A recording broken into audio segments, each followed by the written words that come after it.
ডিমলায় বুড়ি তিস্তা নদী খননের প্রতিবাদে মশাল মিছিল করেছেন কয়েক উপজেলার মানুষ।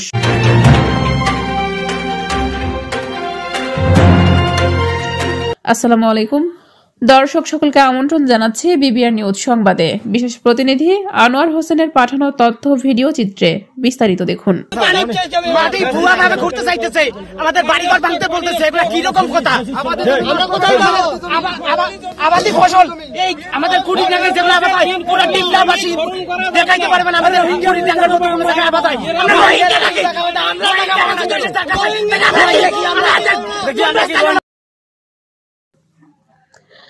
নীলফামারীর ডিমলা, কুটিরঢাঙ্গা ও জলঢাকা উপজেলার চিরাভিজা গোলনা সহ 2টি মৌজার 720টি লিজকৃত 1217 একর জমি দীর্ঘদিন যাবৎ ভোগ দখল করে আসছিল।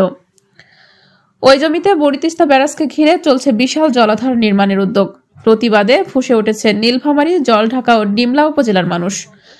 আওয়ামী লীগ সরকারের আমলে একনেক বৈঠকের পাশকৃত প্রকল্প বাস্তবায়নে কয়েক শত পরিবারের বসতভিটাহারা করে ওই জমি থেকে উচ্ছেদ করে পানি উন্নয়ন বোর্ডের নির্বাহী আদেশের প্রতিফলন ঘটাতে গিয়ে গত বছর উচ্ছেদ অভিযান পরিচালনা করায় বুড়ি তিস্তা এলাকার জমির মালিক ও জনগোষ্ঠী নামক একটি সংগঠন তা প্রতিহত করলে তাদের বিরুদ্ধে পানি উন্নয়ন বোর্ড একাধিক মামলায় কয়েক হাজার মানুষকে আসামি করে জেল হাজতে প্রেরণ করে।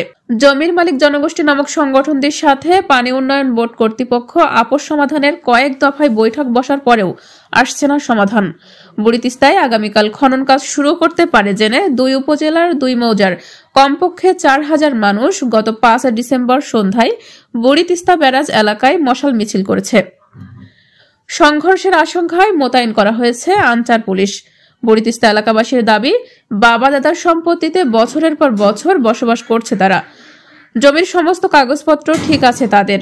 নদী খননের নামে পানি উন্নয়ন বোর্ড কর্তৃক ফসলি জমি নষ্ট হতে দিবে না, এই মর্মে দীর্ঘদিন থেকে প্রতিবাদ ও প্রতিরোধ গড়ে তুলেছে এলাকাবাসী। সম্প্রতি বুড়ি তিস্তা এলাকায় নদী খননের জন্য যন্ত্রপাতি নিয়ে আসা হয়েছে। সেখানে একটি অস্থায়ী আনচার ক্যাম্প স্থাপন করা হয়েছে। এজন্য এলাকাবাসী এই ঘটনায় এলাকা জুড়ে চরম উত্তেজনা বিরাজ করছে মর্মে ঘটনাস্থল পরিদর্শন করেন নীলফামারী জেলা সহকারী পুলিশ সুপার সার্কেল নিয়াজ মেহেদি। তিনি জানান,